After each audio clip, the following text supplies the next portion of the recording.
Welcome everybody to this episode of the Women in Technology Spotlight. Today I have with me Sara Puppis. She is a business development manager at Lenovo, and she's very passionate about diversity and inclusion. Welcome, Sara. Thank you, Rank, and thanks for having me here. It's really a pleasure. It's a pleasure to have you with us. Let's just kick it off with a little bit about yourself. Tell us who you are and what you do. I was born in Milan, in Italy. I am mother of two kids, one young boy called Michele, and he's 16, and one young lady called Viola, and she's 8. I'm a high energy, very passionate woman. I truly enjoy living in here. In 2 hours driving, we can go to the seaside or to the Alps and skiing, and also visiting cities and, traditional, cultural, fine arts in every single corner of this beautiful country. So I really enjoyed it. But I'm also an atypical Italian because I don't eat pasta. Yeah, I'm an atypical Italian because I need to eat gluten-free, so no pasta and no pizza for me. But it's fine. I really love espresso and Italian coffee, and I don't like football at all. I love sports. I've been playing volleyball for more than 15 years in my youth, I would say. And I think this is one of those things that you cannot find on my social profiles, but it's the experience that shaped me most as a person and as a professional.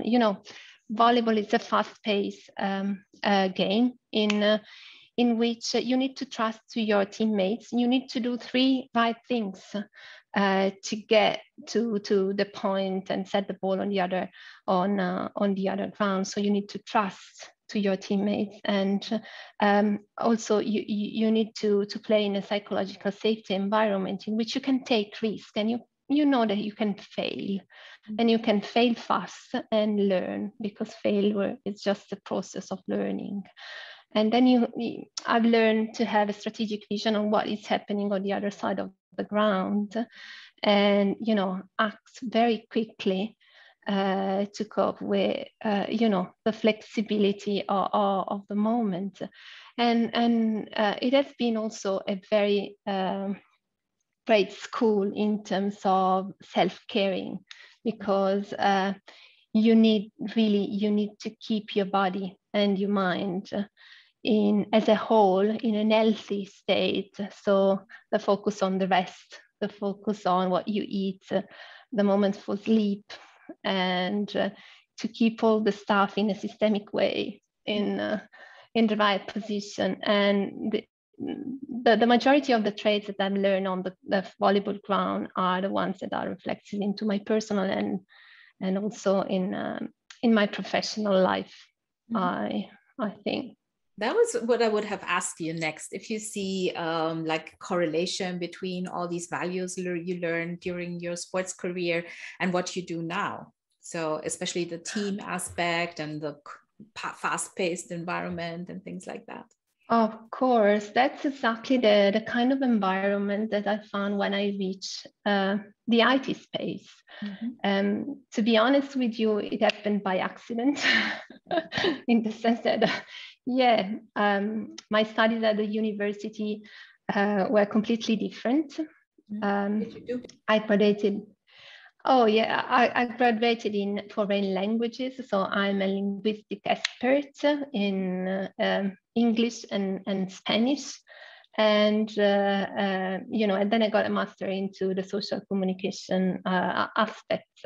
So nothing to do with the IT bits and bytes, but I started my career also in finance, which is another diverse scenario. And then I moved into a communication agency and start following the most diverse customers.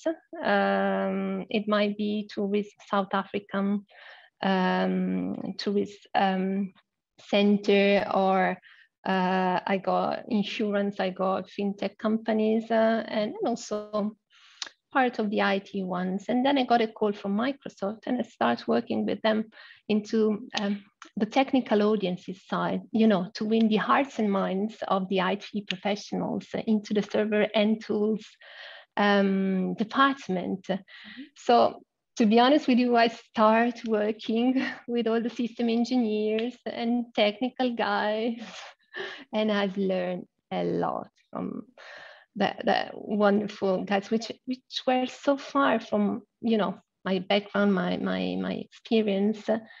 But you know, I always see the technology as an ally. Being a woman, it helps me to be flexible.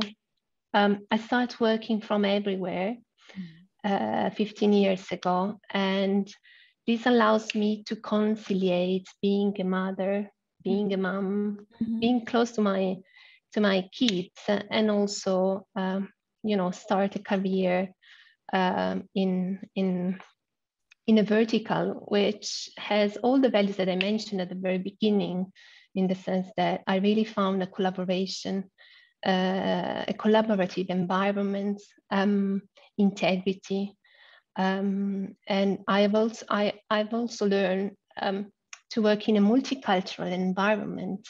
You know, my volleyball team was made up of diverse persons, but I started working also with diverse cultures, diverse countries, diverse religions, because I've covered different countries together with Italy, and not only in the continental Europe, but also in Middle East and Africa. So very far from my initial experience. And I started cultivating the passion for inclusion and diversity, and also that side of the business, which is the giving back. How you can, you know, put your talent, put your knowledge and your professional role at the service of the local community. Be extremely pragmatic. We start working on the Safer Internet Day, when, you know, navigating to internet was something new for the kids. So I've been giving lecturing in schools to kids 9 years old up to 14 years old. And, you know, social media were at the very beginning of their, let's say, career, and now they are the bigger part of our life. And you know, the digital dimension of the identity, right? The multifaceted aspects of the virtual life and those kind of stuff, and the relationship with, you know, giving back, volunteering for this kind of initiatives has been something which I bring in every IT company I've been working for. That was the same in Cisco, and I moved also into the collaboration space. So from the software side to the hardware side, working with Polycom as well. And then I've been back to the cybersecurity so for the past 2 years, during the pandemic side. So you touched on I think you are familiar. Very interesting points already. So, but let me take you back to your switch from from languages to IT. That seems like such a big step to come from language studies and communication to IT. But in my experience, communication is a very big part of being able to work in tech. So do you feel that all your background in communication was actually a big asset when you moved into this new environment? Because communication is one of the big skills that you need nowadays when you work in tech, right? It is.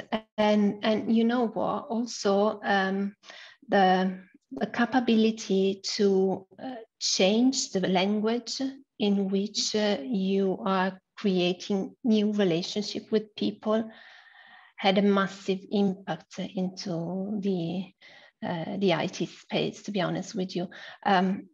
The way in which you are familiar with I'm a linguistic expert, so I truly believe that the words that you choose to express your opinion or to describe things tell a lot of what is your belief, what is your culture, and what is your own thoughts around, whatever is around you.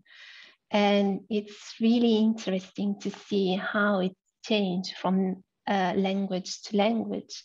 Just to be extremely precise in these, Neo-Latin languages has genders for names, right? And so, for instance, in Italian, when you refer to the moon is feminine. So all the meaning related to the moon has something which has to do with sensitive, delicate, the kind of, fuzzy, nice, and everything in between the feminine universe, right? While on the other side, when you refer to the sun is masculine. So energy, power, and that's the way in which, the Italian mind and the grid of the language set your first impression and your knowledge about those two natural things. You can easily refer to your mother tongue language, which is completely different. Or think about the Anglo-Saxon. They do not, because that definitely shapes the way you see the world. In German, it's actually the other way around. The moon is masculine and the sun is feminine. So that's an interesting aspect of language. You're right. It shapes totally how you see the world. And it's very different from English, where you don't have these genders in objects. Imagine what a young girl can think about the president. In Italian, the president is just masculine. There's no way it can be. So you basically embody the person that you have in mind with a specific gender, which is a model. And, when you grow up with these models, you cannot imagine that you can become, the president. True. This problem with the genders in professions very strongly shapes the expectation of who you will meet when you meet someone from a specific profession. And we do see that in German as well. And that's something, that's a bias that comes with using genders for certain words. So this is a very interesting topic, and we could probably talk about this for an hour. But we don't have that much time, unfortunately. And back to your question, how it affects me working in IT. Well, it helps a lot, to be honest with you, because it moves from, the technical way that it's normally the way in which you address the content, to a more emotional, intelligent way to address the same contents, but goes right to, the point in which, again, back to win the hearts and the minds. Yes. Not only selling with and bytes, right, but also engaging. And to be honest with you, to engage with people and learn new ways from it's something that has been at the top of my mind. And that's why I'm telling you that it's a mutual and beneficial process of lifelong learning, right? Because how to express simple content or technical content, how to modify the style of the communication according to the different audience that you can have. You can speak with the distributors, you can, the IT channel, it's a long tail. You have a lot of counterparts to engage up to the final end customer, but the distributors are, at a kind of...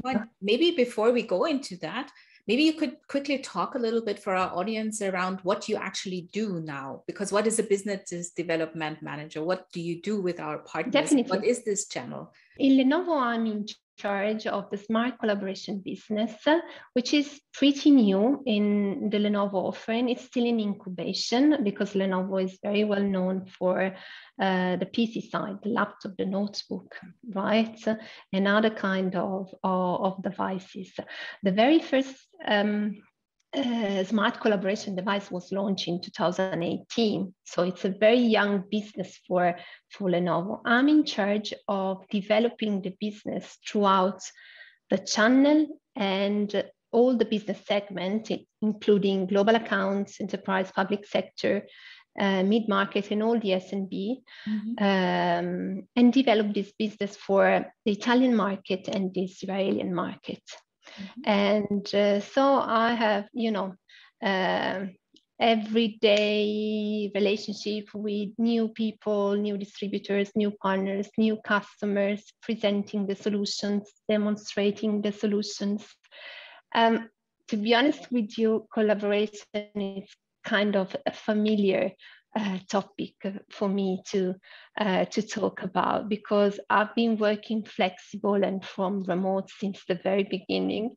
I've been into the launch of Office Communication Server R2, which was the very first software in able to show you the state of presence, green, do not disturb, that kind of stuff, which is quite, familiar for everybody. But 15 years ago, it has been a huge revolution. And then I moved, and then I see all the changes into this way of communicating, call conference to be moved to video conference, and then immersive telepresence just for a minority of companies. And now, video collaboration for all and smarter technologies for all. It means that everywhere you are, connecting from every, office, co-working, home office, or every space in between those are good places to work in. And the technology is the habilitation factor that make it possible. And so it's a kind of amazing, because I can cope, the communication side and my background with the technology environment, and I have the daily relationship with people, developing this kind of way of work. The hybrid working is here to stay, so we cannot be back to the previous. In the box. And there are so many positive aspects of this change that I think that the best is yet to come, to be honest with you. It's so interesting that you were part of this whole development from just showing the presence up now to this world where everyone is familiar with working remotely, especially after the last 18 months where everyone had to go remote and work from home, and all these technologies became really important. So you were actually part of the whole evolution of this. And you touched on this aspect that you have been working remotely yourself for a long time, and on the flexibility. Do you want to talk a little bit more about that? Because I think that's very important for women to understand this kind of flexibility that you have working in jobs like ours, right?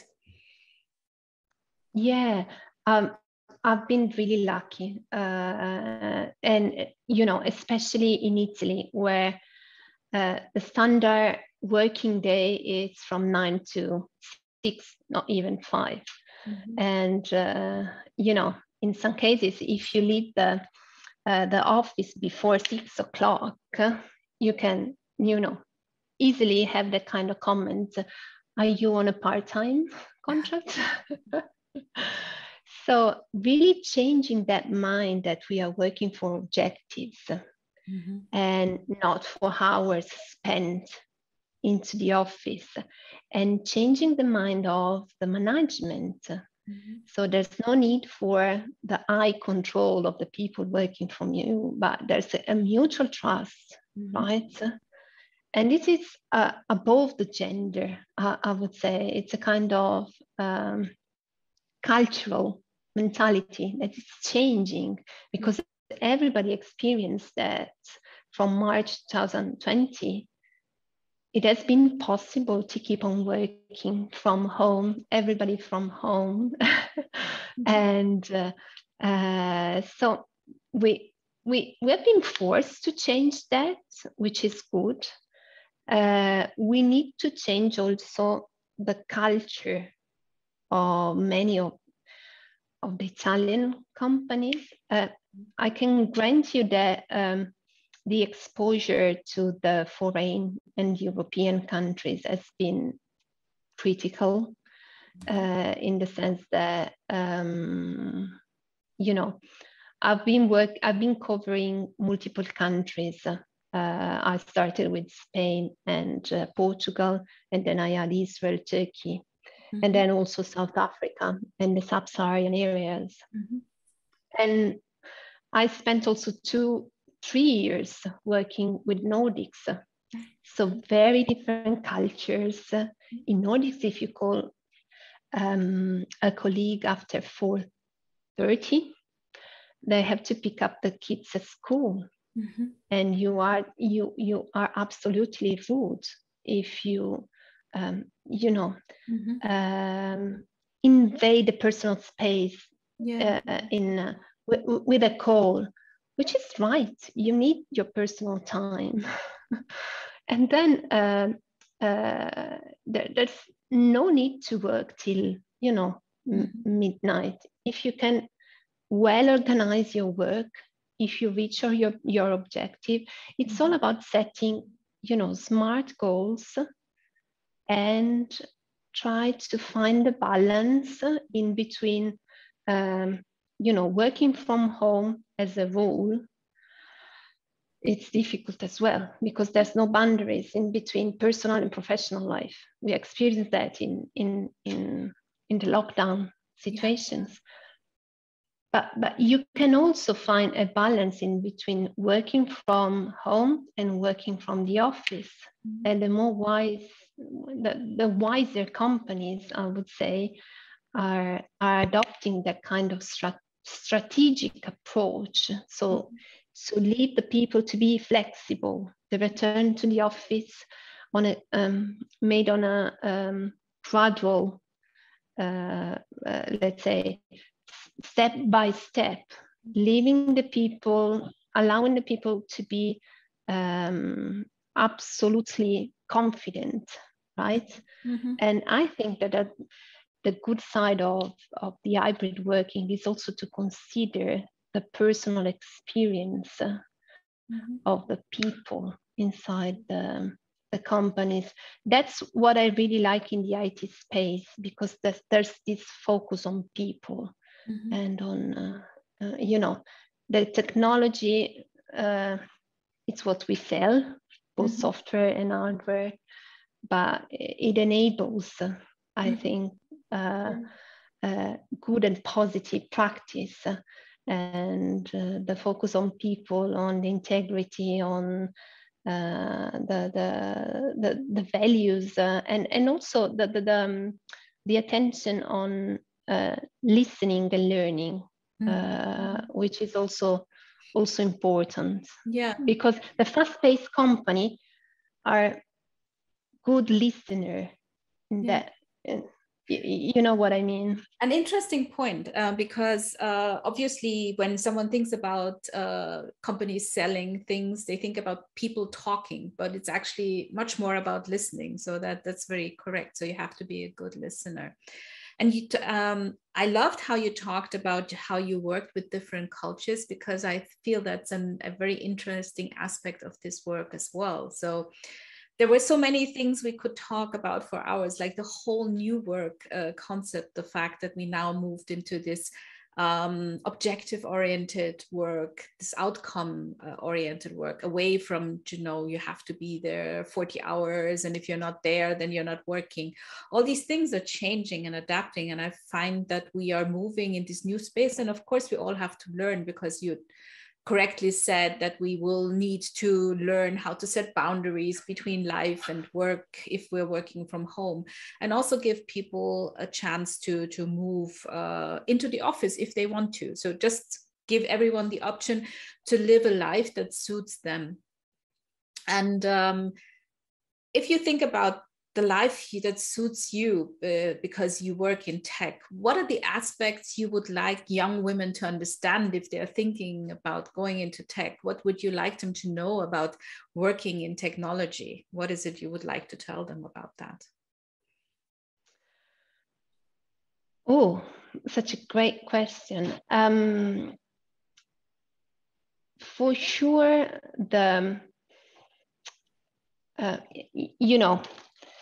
I have a boy and a girl, and I want them to have the same opportunities, I would say, in the personal and in the professional life.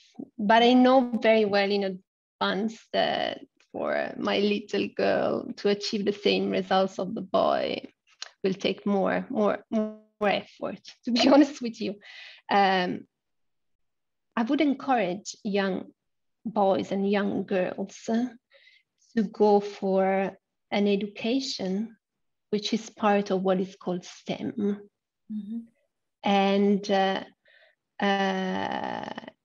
experience a variety of knowledge and background, because the majority of the women in high tech are not engineers, are not mathematicians, are not physicians, are not, a few minority of those are great STEM models. And I think we need to publicize these more. Back to your question, I think that you need to follow your passion, and you need to know that IT, it's not only for engineers. We are, a clear evidence of that, I think. I'm talking about myself, but I know a lot of colleagues with the same background. And, you have also to know that IT is offering a lot of different roles and a lot of perspectives in terms of multicultural, in terms of innovation, in terms of development, personal development together with a professional path, because it's really embedded into I think into the companies, that the usual practice when I have to change company or job is to go and have a look and in the inclusion and diversity reports that I have. And then I used to go through the values. You can find easily them online. And then I want to double check with people I know, because it's a small word, if it's really the environment that I really find, because I think that you need to share the values at the fundamental. Yeah, that's a very important point. Yeah, that you have to look at the values that a company has to understand if it will satisfy you to work with them, if that will vibe with your own values. That's a good point. Thank you, Sara. Thank you so much for joining, and thank you for your insights. I found this really valuable, especially with your specific background, which is, again, in a totally different field. So thank you for joining, Sara. Thank you very much for having me being a voice into the women in tech. I really think that it's a great project, and so many voices are so important to be heard. Thank you so much, Sara.